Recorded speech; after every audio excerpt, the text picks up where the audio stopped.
Welcome to AP power news. Srikakulam జిల్లా సంతబొమ్మాలి మండలం భావనపాడు గ్రామంలో ఇంటింటికి వెళ్లి లబ్ధిదారులకు ఎన్టీఆర్ భరోసా పింఛన్లు పంపిణీ చేసిన మంత్రి కింజరాపు అచ్చెన్నాయుడు. ఇంటింటికి ఉచితంగా స్మార్ట్ రేషన్ కార్డులు పంపిణీ చేసిన మంత్రి ప్రజలకు సంక్షేమంతో పాటు పారదర్శకంగా కొత్త సాంకేతికతతో కూడిన ఉచితంగా స్మార్ట్ రేషన్ కార్డులు పంపిణీ చేస్తున్నామన్న మంత్రి. భారీ స్థాయిలో సాంకేతికతను ఉపయోగించి స్మార్ట్ కార్డులు పంపిణీ చేయడం దేశంలో బహుశా ఇదే మొదటిసారి అన్న మంత్రి. నియోజకవర్గంలో పలు అభివృద్ధి కార్యక్రమాలకు శంకుస్థాపన ప్రారంభోత్సవం చేసిన మంత్రి ఏడాదిలో ముఖ్యమంత్రి చంద్రబాబు పాలనలో అన్ని వర్గాల ప్రజలు సంతృప్తిగా ఉన్నారని వెల్లడించారు. మేము వస్తే 3 గ్యాస్ సిలిండర్లు మీకు ఉచితంగా ఇస్తామంటే ఎవరు నమ్మలేదు. ఇచ్చిన మాట ప్రకారం 3 సిమ్మలు ఉచితంగా మహిళలందరికీ ఇస్తున్నాం. అయితే మీలో తృప్తి లేదు. ముందు మీరు డబ్బిచ్చి కొనుక్కుంటున్నారు, తర్వాత మీ అకౌంట్లో డబ్బు పడుతుంది. ఇక నుంచి ఆ బాధ కూడా లేదు. ముందే మీ అకౌంట్లో గ్యాస్ దిమ్మ డబ్బులు వేస్తాం, మీరు తర్వాత వెళ్ళి కొనుక్కునే వెసులుబాటు కూడా ఈ నెల నుంచి ఇచ్చే కార్యక్రమం చేస్తున్నాం. అదేవిధంగా మీరు పిల్లల్ని చదివించండి. ఎంతమంది చదివిస్తే అంతమందికి తల్లికి వందనం కింద డబ్బులు వేస్తామంటే నమ్మలేదు. ఎందుకంటే గత ప్రభుత్వం అలాగే చెప్పింది.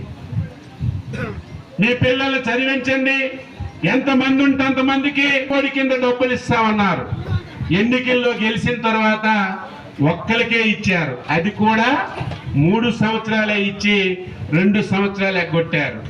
మళ్ళీ మనం ఆ మాట చెప్తే కొంతమంది నమ్మదు. ఇచ్చిన మాట ప్రకారం ఎంతమంది పిల్లలుంటే అంతమందికి ఒకే రోజు మీ అకౌంట్లో డబ్బులు వేసాం. ఇంకా ఎవరైనా సరే బ్యాంక్ అకౌంట్ తప్పుపడు లేకపోతే ఏదైనా కారణాలతో మిస్ అయ్యే వాళ్ళందరూ సమాచారం తీసుకొని 3 రోజుల ముందే ఇంకా మిగిలిపోయిన వాళ్ళకు కూడా 350 కోట్లు ఇచ్చి అందరికీ తల్లికి వందనం కింద డబ్బు వేసాం. గత నెల 2వ తారీఖున రైతులు వ్యవసాయం చేస్తారు. ప్రతి సంవత్సరం 20,000 ఇస్తామని చెప్పాం. గత ప్రభుత్వం కూడా మేము అధికారంలోకి వస్తే 12,500 ఇస్తామని చెప్పారు. అధికారంలోకి వచ్చిన తర్వాత 7,500 ఇచ్చారు. మేము ఇచ్చిన మాట ప్రకారం రేపు అధికారంలోకి వస్తే రాష్ట్ర ప్రభుత్వం 14,000, కేంద్ర ప్రభుత్వం 6,000 కలిసి 20,000 ఇస్తామని చెప్పి 20,000 రూపాయల్లో మొదటి విడతగా మొన్ననే 7,000 రూపాయలు ఇచ్చాం. మళ్ళీ 2-3 మాసాల్లో 7,000 ఇస్తాం. మళ్ళీ ఎవరిలో 6,000 ఇచ్చి ఇచ్చిన మాట ప్రకారం అన్నదాత సుఖీభవ కింద 20,000 రూపాయలు ఇచ్చే కార్యక్రమం తీసుకున్నాం. ఈరోజు ఈ గ్రామం మత్స్యకారుల గ్రామం. వేట చేసుకుంటారు. వేట నిషేధ సమయంలో 10,000 రూపాయల ప్రభుత్వం ఇచ్చింది. చాలా గొప్పలు చెప్పింది.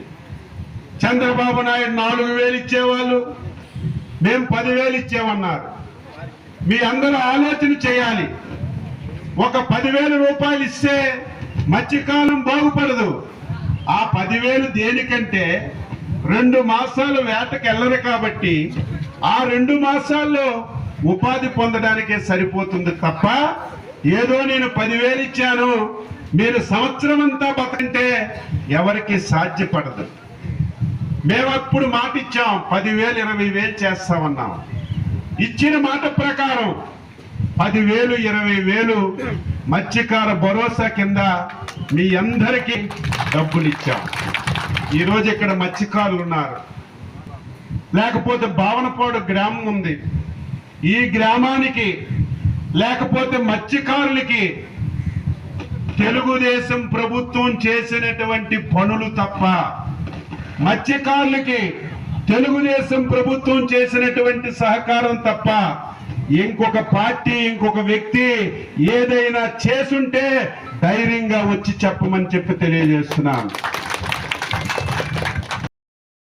నరేంద్ర మోడీ గారు సహకరిస్తున్నారు కాబట్టే ఈ 14 మాసాల్లో ఇన్ని ఇబ్బందులు ఇన్ని సమస్యలున్న మాట ప్రకారం హామీలన్నీ కూడా నెరవేర్చిన విషయం మనందరం కూడా ఒక్కసారి గుర్తు చేసుకోవాలి. చాలా మంది అడుగుతుంటారు సమస్యలు, తప్పు పట్టడం లేదు. అడిగిన సమస్యలు తీర్చడం ఒక బాధ్యత అయితే చేసిన పనులు కూడా ప్రజలకి తెలియచేయవలసిన బాధ్యత ప్రతి ఒక్కరిపైన కూడా ఉంది. ఈ రోజు సేవలో ఎన్టీఆర్ భరోసా పింఛన్లు, ఈరోజు పింఛన్ అనే పదం వచ్చిందంటే దానికి ప్రధాన కారకుడు తెలుగుదేశం పార్టీ వ్యవస్థాపక అధ్యక్షుడు విశ్వవిఖ్యాత సార్వభౌముడు నందమూరి తారక రామారావు గారిని మనందరం కూడా గుర్తుపెట్టుకోవాలి. 1987వ సంవత్సరంలో 35 రూపాయలతో పింఛన్ ప్రారంభించారు. మళ్ళీ చంద్రబాబు నాయుడు 70 రూపాయలు చేశాడు. తర్వాత వచ్చినటువంటి రాజశేఖర్ రెడ్డి 70 రూపాయల నుంచి 130 రూపాయలు పెంచి 200 చేసి 2 లక్షల సార్లు చెప్పి 2 సార్లు అధికారానికి వచ్చాడు. ఇది మీరందరూ గుర్తుపెట్టుకోవాలి. అంటే గతంలో ఉన్నటువంటి ప్రభుత్వం కేవలం 130 రూపాయలు పెంచింది. తర్వాత మనం అధికారంలోకి వచ్చాం. 200 రూపాయలు పింఛన్ 10 రెట్లు పెంచి 2000 రూపాయలు చేశాం. అంటే 200 నుంచి 2000 అనేది ఈ దేశంలో ఎక్కడా లేదు. 5 సంవత్సరాల్లో మనం అన్ని కార్యక్రమాలు చేసి ప్రజలకి పింఛన్లు ఇచ్చాం. తర్వాత ప్రభుత్వం మారిపోయింది. ప్రజలు నమ్మారు. 2000 3000 చేస్తామంటే ఓట్లేశారు. అధికారంలోకి వచ్చారు. 2000 3000 చేయవలసిన బాధ్యత ప్రభుత్వంపై ఉంటుంది. ఎన్ని ఇబ్బందులున్నా ఎన్ని సమస్యలున్నా ప్రజలకు ఒకసారి మాటిస్తే ఆ మాట నిలబెట్టుకోవాలి.